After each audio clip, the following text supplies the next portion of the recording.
నమస్కారం. డి న్యూస్కు స్వాగతం. నేను మీ శ్రీనివాస్. డి న్యూస్లో ముఖ్యాంశాలు. వేగవంతంగా రాజధాని అమరావతిలో నిర్మాణ పనులు అత్యాధునిక సాంకేతిక పరిజ్ఞానంతో నిర్మిస్తున్న సంబంధిత కంపెనీలు.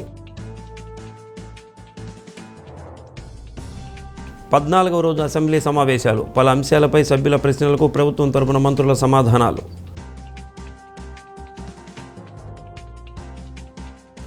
రేషన్ షాపుల్లో food commission chairman Vijay Pratap Reddy ఆకస్మిక తనిఖీలు.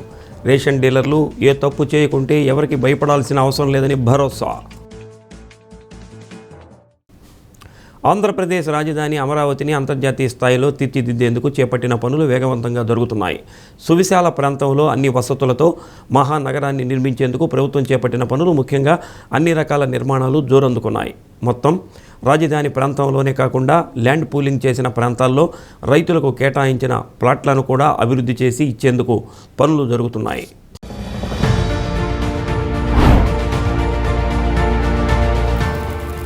Amaravati capital region development authority Amaravati government కాంప్లెక్స్ల ద్వారా నిర్దేశించిన పనులను ప్రణాళికాబద్ధంగా అహర్నిశలు శ్రమిస్తున్నారు. విభజన చట్టంలో పేర్కొన్న విధంగా ఆంధ్రప్రదేశ్కు అధునాతన రాజధాని ఉండాలన్న ఆశయానికి అనుగుణంగా కూటమి ప్రభుత్వం అత్యంత ప్రాధాన్యతతో రాజధాని పనులను వేగవంతంగా చేయాలన్న కృత నిశ్చయంతో ఉంది. అందుకు తగ్గట్టుగా CM Chandrababu, deputy CM Pawan Kalyan, విద్యాశాఖ మంత్రి నారా లోకేష్ ప్రత్యేక శ్రద్ధతో పలుమార్లు ఢిల్లీలో కేంద్ర పెద్దలను కలిసి నిధుల సమీకరణ చేసిన ప్రయత్నాలు ఫలించడం, పెట్టుబడిదారులు కూడా ఆంధ్రప్రదేశ్లో తమ వ్యాపార విస్తరణకు ఆసక్తి చూపి లక్షల కోట్ల రూపాయల ఖర్చు పెడుతున్నారు. దీంతో పెద్ద ఎత్తున ఉద్యోగ అవకాశాలు, రాష్ట్రానికి రాబడి వచ్చే అవకాశాలున్నాయి. 2050 నాటికి అమరావతిలో 35 లక్షల మంది జనాభాకు అవసరమయ్యే సౌకర్యాలు కల్పించాలన్న ప్రభుత్వ లక్ష్యానికి అనుగుణంగా రాజధానిని రూపొందిస్తున్నారు.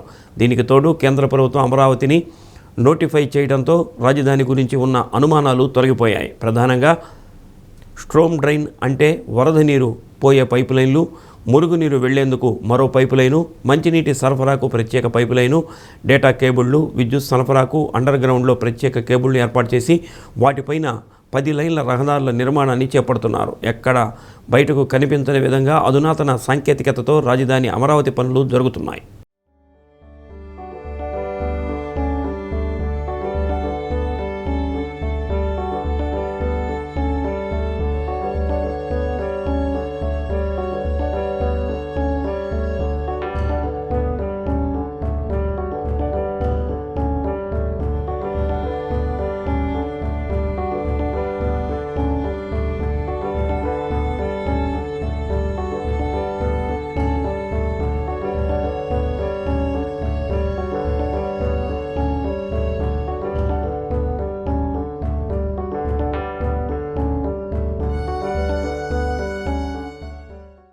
ఈ నెల 5వ తేదీ గురువారం AP maritime board chairman Damacharla Satya పుట్టినరోజు సందర్భంగా ఒంగోలు నగరంలో అభిమానులు భారీగా ఫ్లెక్సీలు, హోర్డింగులు ఏర్పాటు చేశారు. ముఖ్యంగా కొండపి నియోజకవర్గం నుంచి పలువురు ప్రజాప్రతినిధులు, పార్టీ నాయకులు, కార్యకర్తలు, అభిమానులు సత్యకు జన్మదిన శుభాకాంక్షలు తెలియజేస్తూ ప్రకటన మాధ్యమాల ద్వారా తమ అభిమానాన్ని చాటుతున్నారు.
ఏపీ అసెంబ్లీ సమావేశాలు 14వ రోజుకు చేరుకున్నాయి. స్పీకర్ అయ్యన్న పాత్రుడు ప్రశ్నోత్తరాల సమావేశాలను ప్రారంభించారు. VB Ramji job cards, PPP model కింద వైద్య కళాశాలలు, రెవెన్యూ శాఖ పెండింగ్ కేసులు, సింహాచలం పంచగ్రామాలలో అనధికారిక నిర్మాణాలు, విశాఖపట్నం జిల్లాలో పరిశ్రమలు, కోనసీమలో ఎంఎస్ఎంఈ పార్కులు, వరి రైతుల ఇబ్బందులు, గృహ నిర్మాణ కాలనీల్లో మౌలిక సదుపాయాలు, విశాఖ ఉక్కు కర్మాగారం తదితర అంశాలపై సభ్యులు అడిగే ప్రశ్నలకు మంత్రులు సమాధానం చెబుతున్నారు.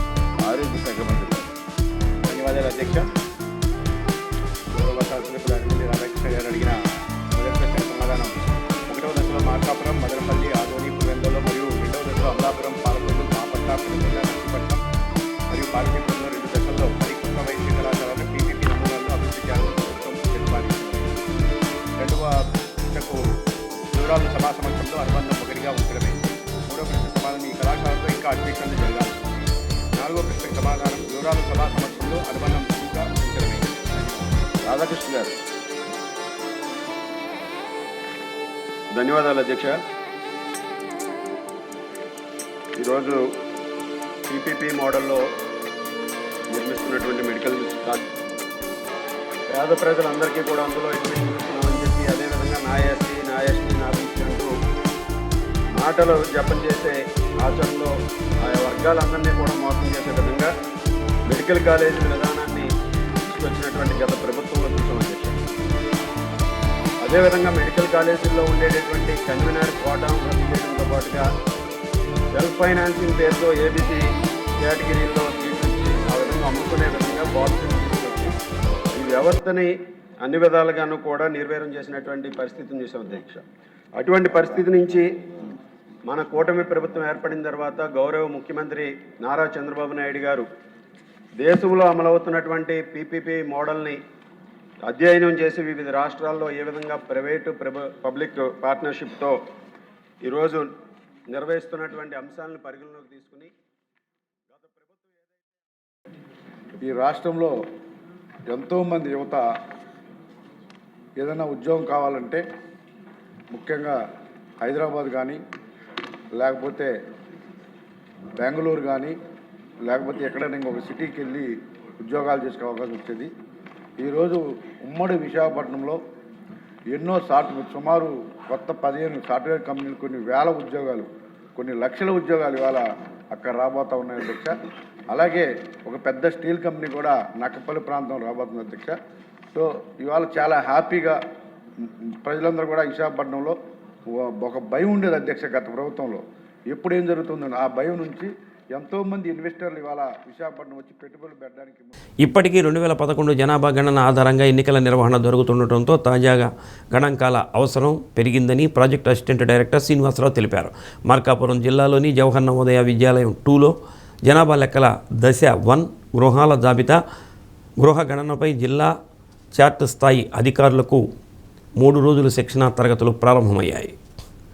ప్రతి 10 ఏళ్లకు ఒకసారి జరగాల్సిన జనాభా లెక్కలు ఆలస్యమైన నేపథ్యంలో 2027 నాటికి 18 సంవత్సరాలు పూర్తి చేసుకొని ప్రతి ఒక్కరూ ఓటు హక్కు వినియోగించుకునేలా ముందస్తు చర్యలు చేపడుతున్నారని అన్నారు. నియమిత అధికారులు ఇంటికి వెళ్లి సమగ్ర సమాచారం సేకరించి ఆన్లైన్లో నమోదు చేపడతారని అన్నారు. 2029 ఎన్నికల నాటికి అర్హులైన ప్రతి పౌరుడి పేరు ఓటర్ల జాబితాలో ఉండేలా చర్యలు తీసుకుంటామని శిక్షణాధికారి తెలిపారు. ఇంటి పెద్ద ద్వారా పూర్తి వివరాలు సేకరించడం, ప్రతి ఇంటికి ప్రత్యేక గృహ నెంబర్, సమాచారాన్ని ఆన్లైన్ పోర్టల్లో నమోదు చేసే విధానం వంటి అంశాలపై స్పష్టమైన మార్గదర్శకాలు అందించారు. సాంకేతిక సమస్యలు, అనుమానాలు తలెత్తినప్పుడు సంబంధిత అధికారులను సంప్రదించి తక్షణ పరిష్కారం పొందేలా సమగ్రంగా విచారించారు. జిల్లాలోని 21 మండలాల తహసీల్దార్లు, ఎంపీడీఓలు, 4 మున్సిపాలిటీల కమిషనర్లు, సిబ్బంది పాల్గొన్నారు.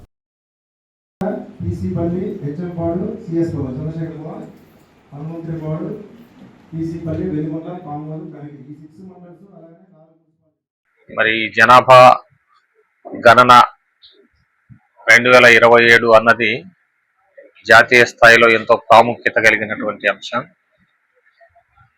దేశంలో దీనికి హోమ్ మినిస్టర్ గారు, హోమ్ సెక్రటరీ, తర్వాత registrar general, director of general census దేశ స్థాయిలో చూస్తారు. రాష్ట్ర స్థాయిలో రాష్ట్ర ముఖ్య ప్రధాన కార్యదర్శి గారు, దాని తర్వాత స్పెషల్ చీఫ్ సెక్రటరీ, కలెక్టర్ గారు, అడిషనల్ జాయింట్ కలెక్టర్ గారు, డిఆర్ఓ గారు, ఆర్డీఓలు, మున్సిపల్ కమిషనర్లు, తహసీల్దార్లు, ఎంపీడీఓలు, అసిస్టెంట్ స్టాటిస్టికల్ ఆఫీసర్స్ వివిధ హోదాలలో పనిచేయడం జరుగుతూ ఉంది. ఫీల్డ్ లెవెల్లో ఎనుమరేటర్స్ను కూడా ఐడెంటిఫై చేయడం జరిగింది. మార్కాపురంలో 497 గ్రామాలు ఉన్నాయి. వీటన్నింటిలో 2 ఫేజుల్లో జనాభా లెక్కల సేకరణ జరుగుతుంది. దీనికోసం ఫీల్డ్ లెవెల్లో ఎనుమరేటర్స్ ఏం చేయాలి, తర్వాత మండల్ ఛార్జ్ ఆఫీసర్స్ ఏం చేయాలి, అడిషనల్ ఛార్జ్ ఆఫీసర్స్ ఏం చేయాలి అన్నది వాళ్ళ డ్యూటీస్ను ఎక్స్ప్లెయిన్ చేస్తూ క్లియర్గా ట్రైనింగ్ ఇస్తున్నారు. అది కూడా పవర్ పాయింట్ ప్రజెంటేషన్ ద్వారా ఈరోజు మార్నింగ్ స్టార్ట్ అయింది. ఫీడ్బ్యాక్ కూడా అప్పుడే చెప్తూ ఉన్నారు. బాగా అర్థవంతంగా మాకు ట్రైనింగ్ ఇస్తూ ఉన్నారు అని. వాళ్ళు కూడా ఇది సద్వినియోగం చేసుకోవాలి. మార్కాపురం జిల్లాలో జిల్లా మరియు మండల స్థాయి అధికారులకు జనాభా గణన 2027పై 3 రోజుల శిక్షణ కార్యక్రమం ఉంటుందండి. సో ఇందులో మార్కాపురం జిల్లాలో మనకి 21 మండలాలు అలాగే 4 మున్సిపాలిటీలు ఉన్నాయండి.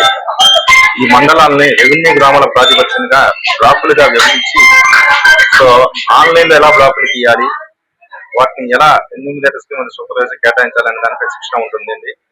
ఈసారి సెన్సస్ పూర్తిగా డిజిటల్ రూపంలో జరుగుతుంది. సో ఇది 2 దశల్లో ఉంటుంది. మొదటి దశలో ఇండ్ల గణన, అలానే 2వ దశలో జనాభా గణనతో పాటు కులగణన కూడా ఉంటుందండి. సో కాబట్టి ఈ మొదటి దశలో మనకి ప్రతి ఇంటికి సంబంధించిన ఇంటి నిర్మాణానికి వాడిన వస్తువులు కానివ్వండి, అలాగనే ఇంటి కండిషన్, అలానే తాగునీరు కానివ్వండి, పారిశుద్ధ్య, అలాగనే డ్రైనేజ్ ఫెసిలిటీ కానివ్వండి, అలాగనే బాత్రూమ్ ఫెసిలిటీ ఉందా, అలాగే ఆ ఇంటికి ఉన్న ఆస్తులు టీవీ ఉందా, రేడియో ఉందా, అలాంటి 33 రకాల ప్రశ్నలతో కూడిన ప్రస్తావనని మనం ఇంటింటికి వెళ్ళి సేకరిస్తాం. రేషన్ డీలర్లు తమ దుకాణాలలో ఫోన్పే, గూగుల్ పే, పేటీఎం లాంటి ఆన్లైన్ స్కానర్లు ఏర్పాటు చేసుకుంటే చిల్లర ఇవ్వటం లేదని కార్డుదారుల ఆరోపణలకు పరిష్కారం లభిస్తుందని ఏపీ ఫుడ్ కమిషన్ చైర్మన్ చిత్తా విజయ్ ప్రతాప్ రెడ్డి అన్నారు. రేషన్ డీలర్లు ఏ తప్పు చేయకుంటే ఎవరికి భయపడాల్సిన పని ఉండదని అన్నారు.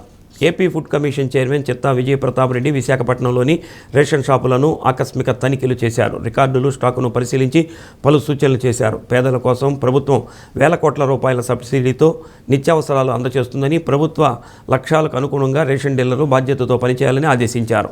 ప్రజలకు కేటాయించిన రేషన్ సరుకులు దారి మళ్లించిన, పంపిణీలో అక్రమాలకు పాల్పడిన డీలర్షిప్ రద్దు చేయడంతో పాటు క్రిమినల్ కేసులు నమోదు చేస్తామని హెచ్చరించారు.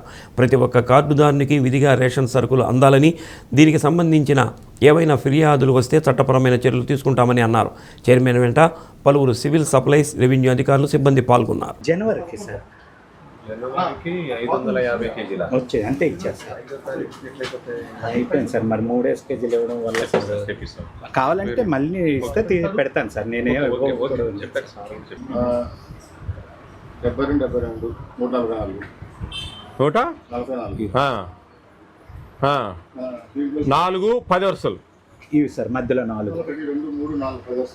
11 2 వరుసలు ఇదిగోండి సార్. 11 1 7 వరుస ఇదే సార్. ఇది 5 సార్. 1 5 వరుస 243. అవును సార్. ఎన్ని ఉన్నాయా? 243 బస్తాలయ్యా? సరిపోయిందా? షుగర్ 4 బస్తాలు సార్. ఇక్కడ ఇదేంటి? అది గోధుమ పిండి సార్. 4 బస్తాలయ్యా? 200 KG sugar. గోధుమ పిండి ఉన్నాయి. గోధుమ పిండి అదే సార్. 4 బస్తాలు. ఇది ఒక బస్తా ఫుల్ బస్తా sir. Loose sir. Gupta right. బాగా చేస్తున్నావు. అందరికి ఇస్తున్నావా? ఇస్తున్నాను సార్. చిల్లర ఇస్తున్నాడు 3 రూపాయలు సార్. రూపాయలు 2 సార్. Very good. మార్చుకొని ఇస్తాను సార్. ఫోన్ పే పెట్టండి. మీది ఉంది కదా స్కానర్.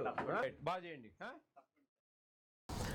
ఇరాన్పై అమెరికా, ఇజ్రాయెల్ దాడులు చేయడాన్ని ఖండిస్తూ 4 వామపక్ష పార్టీలు ఒంగోలులో ధర్నా నిర్వహించారు. ఆర్టీసీ బస్టాండ్ కూడల వద్ద అమెరికా, ఇజ్రాయెల్ అగ్రరాజ్యాలవి యుద్ధోన్మాద చర్యలని విమర్శించారు. ఇరాన్లో అణ్వాయుధాలు, రసాయనాల ఉన్నాయన్న నేపథ్యంతో అమెరికా, ఇజ్రాయెల్ దాడులు చేస్తున్నాయని సిపిఐ జిల్లా కార్యదర్శి ఎంఎల్ నారాయణ, సిపిఎం జిల్లా కార్యదర్శి SK Mabu, CPIML New Democracy జిల్లా కార్యదర్శి సిహెచ్ సాగర్, సిపిఐఎంఎల్ జిల్లా నాయకురాలు లలిత కుమారి అన్నారు.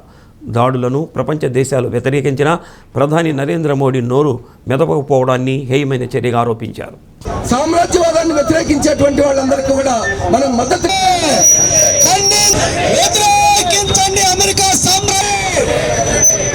మిత్రులప్పటికీ ఇరాన్ ఒక ఇజ్రాయెల్కి అమెరికాకు మాత్రమే ఆయుధాలను కలిగి ఉండే హక్కు.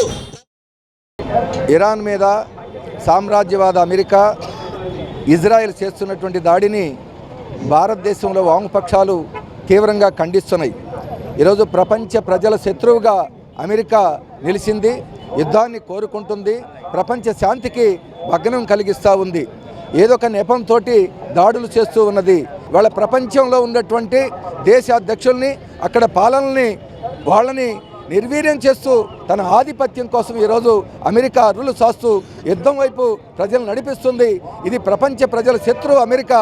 దీనికి వ్యతిరేకంగా ప్రజలందరూ గళం ఇప్పాలని చెప్పి వామపక్షాలు కోరుతా ఉన్నాయి.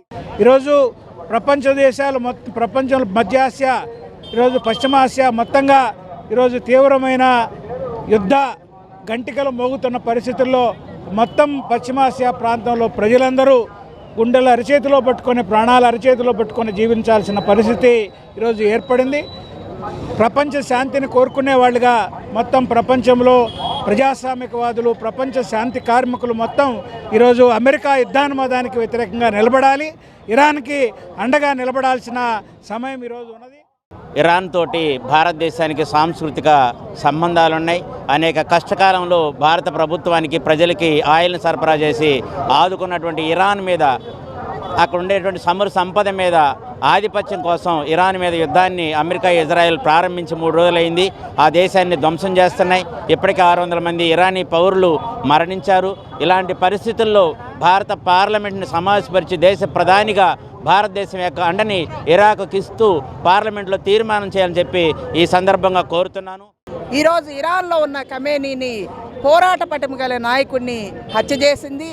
ఈ హత్యని తీవ్రంగా ఖండిస్తూ మన భారతదేశం కేంద్ర ప్రభుత్వం మొత్తం అమెరికాతోటి ఉన్న సత్సంబంధాలని, స్నేహాన్ని ఒక ప్రపంచ దేశాల ప్రజలకి శాంతికి సంఘీభావంగా నిలబడుతుందా, లేకపోతే అమెరికన్ సామ్రాజ్యవాదానికి అండగా ఉంటుందా అనేది మోదీ ప్రకటించాలని.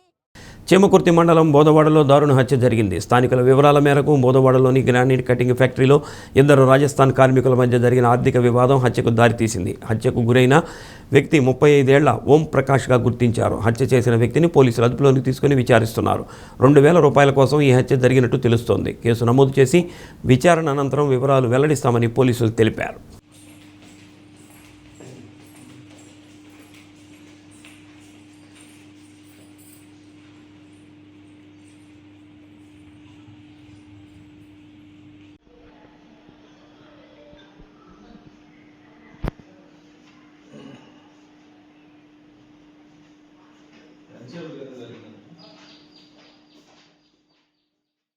రంగుల పండుగ హోలీని ఒంగోలు నగరవాసులు ఉత్సాహంగా జరుపుకున్నారు. సోదర భావానికి, ఆనందానికి ప్రతీకగా జరుపుకునే హోలీ పండుగను చిన్న పెద్ద తేడా లేకుండా ఆనందోత్సాహాలతో వైభవంగా చేసుకున్నారు. డీజే, డప్పుల మోతలతో ఉత్సాహంగా నృత్యాలు చేస్తూ ఒకరిపై ఒకరు రంగులు చల్లుకుంటూ సందడి చేశారు. ఎంతో విశిష్టత కలిగిన హోలీ పండుగను ప్రతి ఏటా తమ కుటుంబీకులు అందరూ కలిసి సంతోషంగా జరుపుకుంటామని రాజస్థానీయులు తెలిపారు. ప్రతి ఒక్కరూ సోదరభావంతో మెలిగి హోలీ పండుగను జరుపుకోవాలని ఆకాంక్షించారు. హోలీ పండుగ శుభాకాంక్షలు తెలిపారు.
आज होली पंडगा पूरे राजस्थान भाई मिल के हम ओंगुल में सब जने खेल रहे हैं।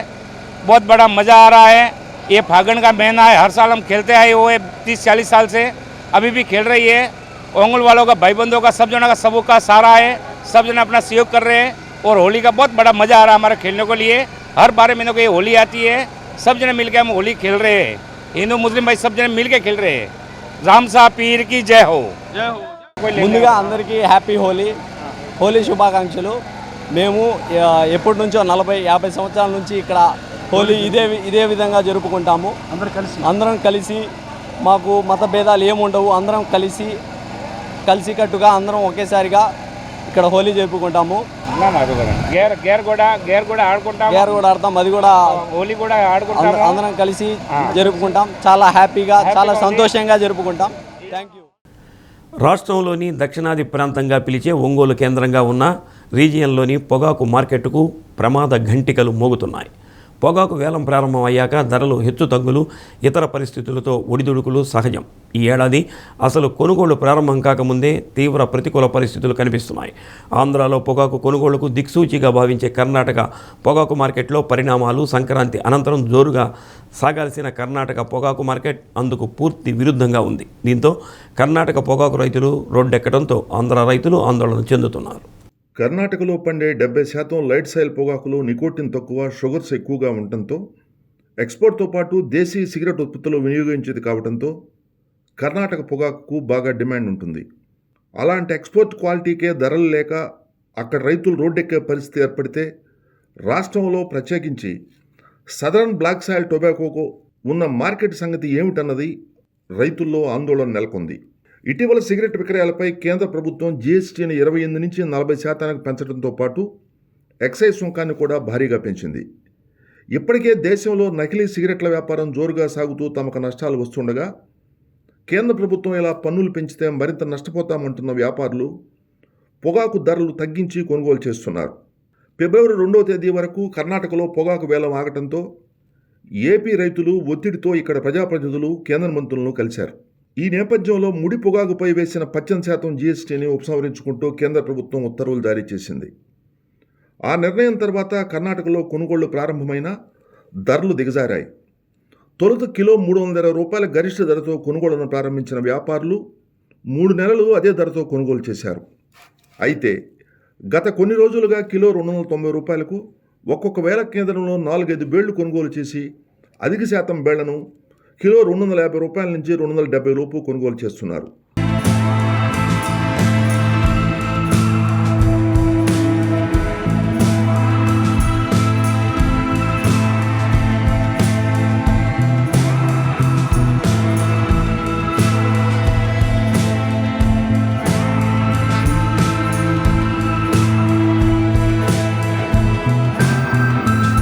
కర్ణాటకలో టొబాకో బోర్డు 100 మిలియన్ల ఉత్పత్తికి అనుమతిస్తే 85 మిలియన్లు దిగుబడి వచ్చినట్లు, ఉత్పత్తి 15% తగ్గిన ధరలు లేవు.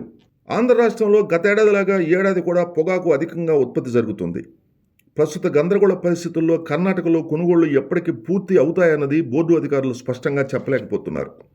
దీంతో సీజన్లో ముందుగా పొగాకు సాగు చేసిన రైతులు గ్రేడ్ పూర్తయిపోయి పంట పాడవుతుందన్న ఉద్దేశంతో కోల్డ్ స్టోరేజ్ల ముందు క్యూ కడుతున్నారు. ఐటీసీ, జీపీఐ, వజీర్ టొబాకోస్ లాంటి పెద్ద సంస్థలు కర్ణాటక కొనుగోళ్లు ముగింపులో ఆంధ్ర పొగాకు వేలంలో పాల్గొంటారు. మార్కెట్ ఒడిదుడుకుల నేపథ్యంలో గతేడాది మార్చి 10న ప్రారంభమైన వేలం ఈ ఏడాది ఏప్రిల్ ఆఖరికి కూడా ప్రారంభమవుతుందా లేదా అన్న సందేహం రైతులను ఆందోళనకు గురిచేస్తుంది. క్లస్టర్ల వారీగా పొగాకు బోర్డు రైతులతో సమావేశాలు నిర్వహిస్తుండగా మార్చి ఆఖరి వారంలో కొనుగోళ్లు ప్రారంభించి అన్ని కంపెనీలు వేలంలో పాల్గొనేలా చర్యలు తీసుకోవాలని రైతులు కోరుతున్నారు. ఈ పరిస్థితిని గమనించిన కొందరు దళారులు రైతుల అవసరాలను దృష్టిలో పెట్టుకుని అక్రమ కొనుగోలు చేస్తున్నారు. ఇంత జరుగుతున్న టొబాకో బోర్డు విజిలెన్స్ విభాగం చోద్యం చూస్తుంది. ప్రైవేటుగా కిలో 240 రూపాయల నుంచి 240 రూపాయలకు రైతులు పొగాకును తెగనమ్ముకుంటున్నారు.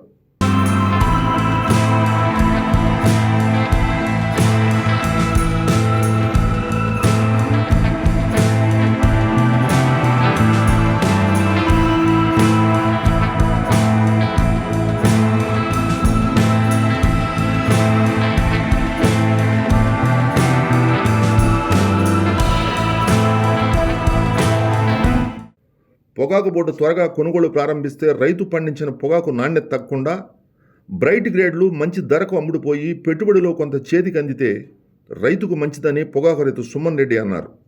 అంతేకాకుండా ప్రారంభంలో ఉండే ధరలు నాణ్యతను బట్టి చివరి వరకు ఉండేలా బోర్డు అధికారులు ప్రత్యేక శ్రద్ధ పెట్టాలని సూచించారు. గత 7 years నుంచి టొబాకో పండిస్తూ ఉన్నాము కారుమంచి గ్రామంలో. బోర్డు ఎంత యాజ్ ఎర్లీ యాజ్ పాసిబుల్ ఎంత తొందరగా పెడితే అంత తొందరగా రైతుకి కొంత వర్కింగ్ క్యాపిటల్ అనేది వస్తుంది.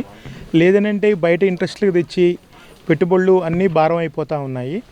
ఇంకొకటి బోర్డులో మార్కెట్ ఎలా ఉంటుందని అంటే ఫస్ట్ స్టార్టింగ్లో పెట్టిన ప్రైస్కి ఎండింగ్లో జరిగే ప్రైస్కి మధ్యలో జరిగే ప్రైస్కి చాలా వ్యత్యాసాలు రావడం వల్ల రైతు బాగా నష్టపోతున్నాడు.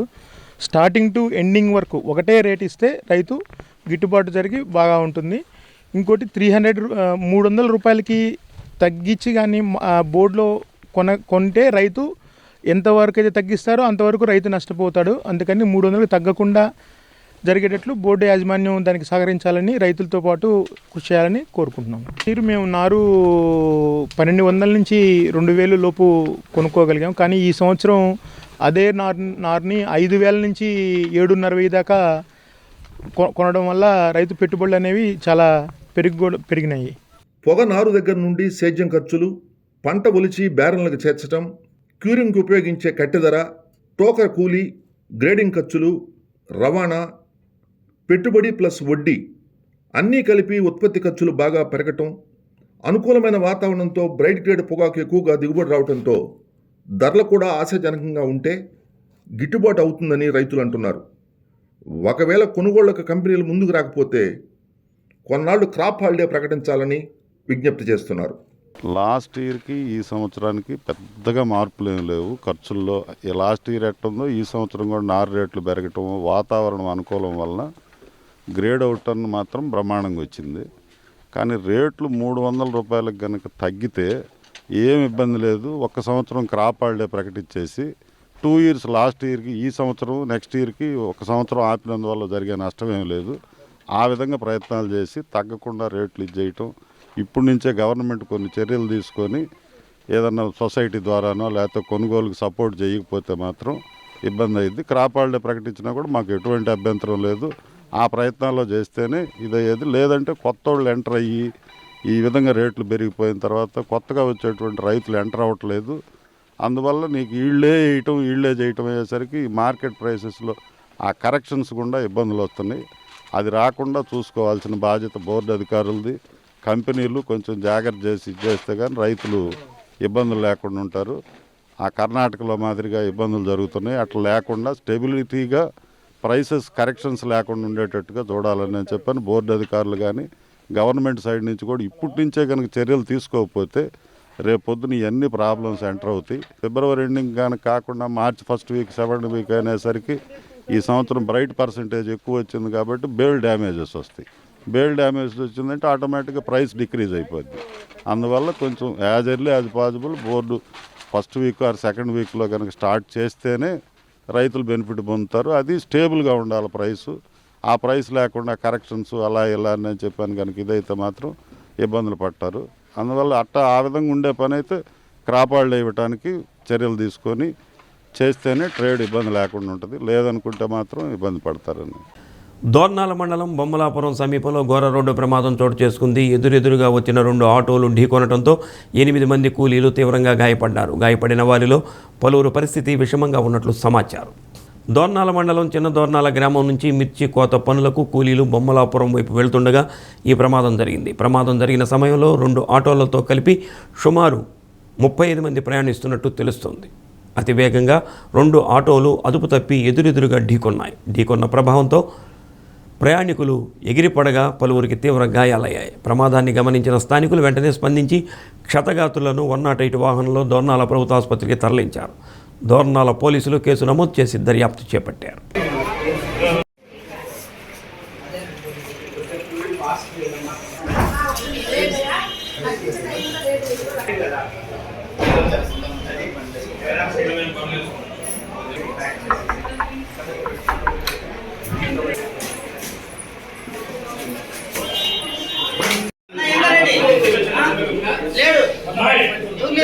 లేడు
mega helping foundation mega events all categories అవార్డుల ప్రదానోత్సవం నిర్వహించారు. పరాభవ నూతన ఉగాదిని పురస్కరించుకొని తెలుగు రాష్ట్రాలకు సంబంధించి దేవస్థానంలో అర్చన చేసే అర్చకులకు బిర్లా సైన్స్ మ్యూజియం హైదరాబాదులో కేంద్ర మాజీ మంత్రి డాక్టర్ వేణుగోపాలాచారి, మోహన్ బాబు, ప్రొడ్యూసర్ వ్యాపారవేత్త అంబికా దర్బార్పతి అంబికా కృష్ణ, ఈవెంట్ ఆర్గనైజర్ శైలజారెడ్డి, ప్రకాశం జిల్లా ఒంగోలు అర్చకులు రాము శర్మకు ఐకాన్ నంది అవార్డు అందజేశారు. 2 రాష్ట్రాల నుండి అర్చకులు పాల్గొన్నారు. అర్చకులు రాము శర్మను ఒంగోలు దేవస్థానం అర్చకులు అభినందనలు తెలిపారు. ఒంగోలు మండలంలో ఇంటి పన్ను వసూళ్లు వేగవంతం చేసినట్లు మండల పరిషత్ అభివృద్ధి అధికారి రాజశేఖర్ వెల్లడించారు. మండలంలో 1,08 లక్షల రూపాయలు వసూలు చేయాల్సి ఉండగా ఇప్పటి వరకు 66 లక్షల రూపాయలు వసూలు చేసినట్టు చెప్పారు. నెలాఖరు నాటికి 100% ఇళ్ల పన్నులు వసూలు చేసే విధంగా ప్రత్యేక బృందాలు ఏర్పాటు చేసినట్లు రాజశేఖర్ వివరించారు. ఒంగోలు రూరల్ మండలంలో ఇంటి పన్నుల వసూలు వేగవంతం చేశాము. ఇది మా యొక్క మంత్రివర్యులు గౌరవనీయులు శ్రీ పవన్ కళ్యాణ్ గారి ఆదేశాల మేరకు, అలానే మా యొక్క కమిషనర్ గారు శ్రీ కృష్ణతేజ గారి ఆదేశాల మేరకు ప్రతిరోజు మాకు ఉదయం సాయంత్రం మమ్మల్ని టెలికాన్ఫరెన్స్ రివ్యూ చేస్తున్నారు. అలానే ఇక్కడ మన గౌరవ జిల్లా కలెక్టర్ గారు, మా యొక్క జిల్లా ఆఫీసర్లు, మా యొక్క సిఓ గారు, డిపో గారు అందరూ కూడా మమ్మల్ని రివ్యూ చేస్తూ ఈ యొక్క ట్యాక్స్ కలెక్షన్ యొక్క ప్రాధాన్యత మీద మేము ముందుకెళ్తూ ఉన్నాం. అలానే ఇక మన ఒంగోలు రూరల్ మండలంలో మాకు మొత్తం 7,750 అసెస్మెంట్లకు గాను ఇప్పటికి 4,673 అసెస్మెంట్లు మేము వసూలు చేయగలిగాం. అలానే ప్రతి గ్రామంలో, ప్రతి గ్రామ పంచాయతీలో కూడా టీంలు ఏర్పాటు చేసి మా యొక్క పంచాయత్ సెక్రటరీల ఆధ్వర్యంలో పంచాయత్ సెక్రటరీలు, సచివాలయ సిబ్బందితో ఈ యొక్క వసూలు మొదలు పెడుతున్నాం. అలానే నేను, మా యొక్క డిప్యూటీ ఎండీ గారు, అలానే జిఎస్డబ్ల్యూఎస్ డిప్యూటీ ఎండీ గారు అందరం కూడా పర్యవేక్షణ చేస్తూ ఉదయం సాయంత్రం కూడా ఈ యొక్క గ్రామాల్లో విజిట్ చేస్తున్నాము.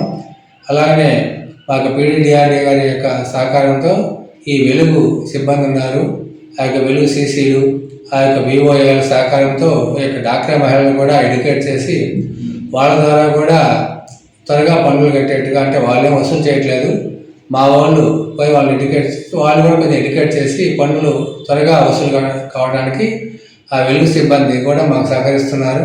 అలానే ఎంజీఎన్ఆర్జెస్ ఫీల్డ్ అసిస్టెంట్లు వాళ్ళు కూడా సహకరిస్తున్నారు. ఈ విధంగా మొత్తం ఒక టీం వర్క్ తోటి, టీమ్ స్పిరిట్ తోటి ముందుకెళ్తా ఉన్నాం. ఇప్పటి వరకు 57% వసూలు చేసాం. ఈ యొక్క ఇంటి పన్నులను సకాలంలో అందరూ చెల్లించి మన గ్రామాల అభివృద్ధికి తోడ్పాటు అందిస్తారని. చేమకుర్తిలో దివ్యాంగుల ఆధ్వర్యంలో CM Chandrababu, deputy CM Pawan Kalyan, మంత్రి లోకేష్ చిత్రపటాలకు క్షీరాభిషేకం చేశారు. కూటమి ప్రభుత్వం దివ్యాంగులకు ఆర్టీసీ బస్సులలో ఉచితంగా ప్రయాణాలు కొనసాగించుటకు జీవో అమలు చేయడంతో దివ్యాంగులు స్థానిక బస్టాండ్ సెంటర్లో క్షీరాభిషేకం చేశారు. కార్యక్రమంలో దివ్యాంగ సంఘం అధ్యక్షుడు ఎస్కే రఫీ, కూటమి నాయకులు తదితరులు పాల్గొన్నారు.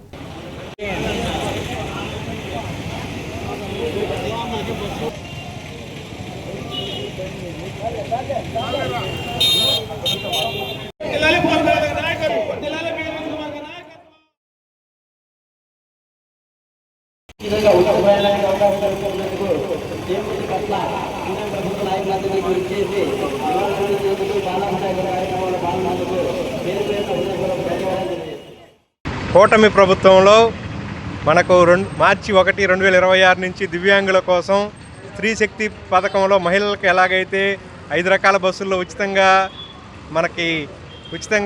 అర్హత కల్పించారో అదేవిధంగా కూటమి ప్రభుత్వంలోని నాయకులందరూ సమిష్టిగా చర్చించి దివ్యాంగుల కోసం వాళ్ళకి ఆర్థికంగా ఇబ్బందికరమైన పరిస్థితులు లేకుండా ఉండటానికి రాష్ట్రంలో ఎక్కడికైనా తిరిగేందుకు వీలుగా వాళ్ళ అవసరాల కోసం గమనించి వాళ్ళ ఆర్థికంగా అభివృద్ధి చెందడం కోసం రకరకాల పనులు చేసుకునేందుకు దూరంగా వెళ్ళైనా ఇబ్బందులు లేకుండా చేసుకునే దానికోసం చంద్రబాబు నాయుడు గారు ఈ కార్యక్రమాన్ని మార్చి 1 నుంచి మనకి జీవో తీసుకొచ్చి ఇంప్లిమెంట్ చేశారు. దానిలో భాగంగా ఈరోజు కూటమి ప్రభుత్వం ఆధ్వర్యంలో నరేంద్ర మోడీ గారికి, చంద్రబాబు నాయుడు గారికి, అదేవిధంగా పవన్ కళ్యాణ్ గారు, లోకేష్ గారు, స్థానిక ఎమ్మెల్యే బిఎన్ విజయ్ కుమార్ గారికి, ఎంపీ తెన్నేటి కృష్ణప్రసాద్ గారికి కృతజ్ఞతలు తెలుపుకుంటూ చీమకుర్తి వికలాంగుల సంక్షేమం వారు ఫలాభిషేకం కార్యక్రమం నిర్వహించడం ఎంతో అభినందనీయ కార్యక్రమం. చీమకుర్తిలో చంద్రగ్రహణం అనంతరం పలు ఆలయాలు తెరుచుకున్నాయి. అతి పురాతనమైన శ్రీ భద్రకాళి సమేత శ్రీ వీరభద్ర స్వామివారి దేవస్థానంలో స్వామివారికి ఆలయ అర్చకులు గోనుగుంట నాగేశ్వర శర్మ, వీరభద్ర శర్మ ఆలయంలో సంప్రోక్షణ చేసి కార్యక్రమాలు నిర్వహించారు. తదుపరి గ్రహణ శాంతులు జరిపించారు. భక్తులకు సర్వదర్శనానికి అనుమతించారు. గ్రహణానంతరము ఆలయ సంప్రోక్షణ, అలాగనే సంభవించినటువంటి చంద్రగ్రహణం పూర్వఫల్గుని నక్షత్రము సింహరాశిలో సంభవించినందున ప్రాతకాలమున దేవాలయ సంప్రోక్షణానంతరము గ్రహణ విశేష అర్చన, గ్రహణ శాంతి పూజలు, స్వామివారి సర్వదర్శనము, అలాగే విశేష అర్చన పూజాది కైంకర్యాలన్నీ కూడా అత్యంత వైభవపేతంగా నిర్వహించి స్వామివారి సర్వదర్శనం కల్పించాం. భక్తవరేంద్రులందరూ కూడా స్వామిని దర్శించి యొక్క చంద్రగ్రహణం పుబ్బా నక్షత్రం వారు, సింహరాశి వారందరూ కూడా శివానుగ్రహం పొంది స్వామివారి యొక్క గ్రహణ శాంతిలో పాల్గొని స్వామి ఆశీస్సులు పొందవలసిందిగా. సింగరకొండ శ్రీ ప్రసన్నాంజనేయ స్వామి, లక్ష్మీ నరసింహస్వామి వారి దేవస్థాన ప్రాంగణంలో ఉత్సవ Mela 2026 India empowerment and educational rural development ఆధ్వర్యంలో నాబార్డు ఆర్థిక సహకారంతో ఘనంగా నిర్వహించారు.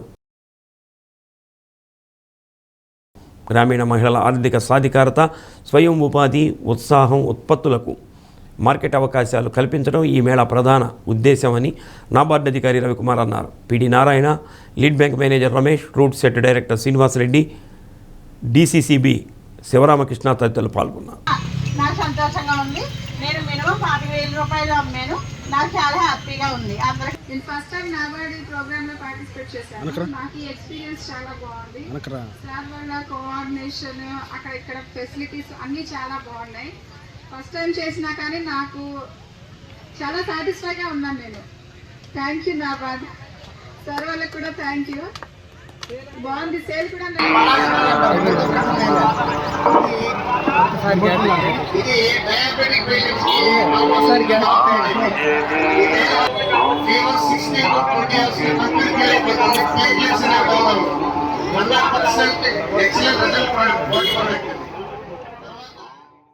తారీఖు, 2వ తారీఖు, 3వ తారీఖు ఈ 3 రోజుల్లో తిరునాళ్ళలో భాగంగా ఎగ్జిబిషన్ ఏర్పాటు చేయడం జరిగింది. ఈ ఎగ్జిబిషన్లో భాగంగా దాదాపు 18 మంది కళాకారులు వాళ్ళకి స్టాల్స్ ఏర్పాటు చేయడం జరిగింది. ఈ 18 మంది కళాకారులు వాళ్ళ ఉత్పత్తులను అమ్ముకోవడానికి ఈ ఎగ్జిబిషన్ వేదికగా ఏర్పాటు చేయడం జరిగింది.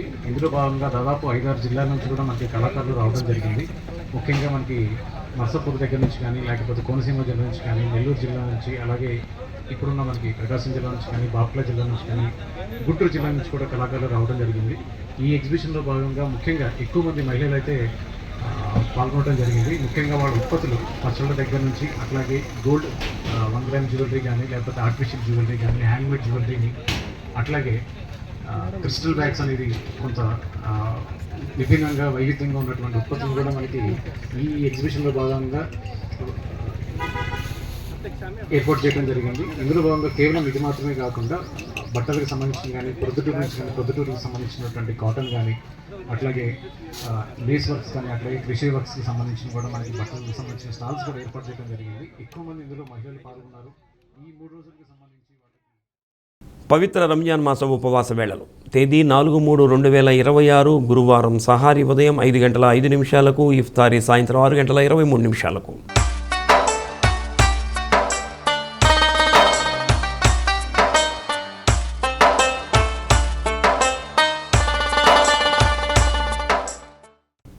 బులెటిన్ ముగించే ముందు ముఖ్యాంశాలు మరోసారి. వేగవంతంగా రాజధాని అమరావతిలో నిర్మాణ పనులు, అత్యాధునిక సాంకేతిక పరిజ్ఞానంతో నిర్మిస్తున్న సంబంధిత కంపెనీలు. 14వ రోజు అసెంబ్లీ సమావేశాలు, పలు అంశాలపై సభ్యుల ప్రశ్నలకు ప్రభుత్వం తరపున మంత్రుల సమాధానాలు.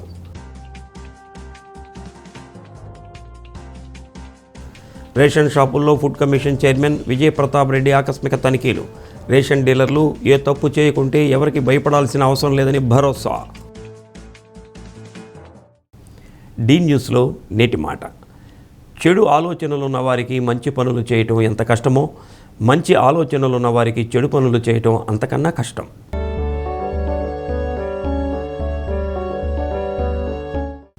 డి న్యూస్ ఇంతటితో సమాప్తం. నమస్కారం.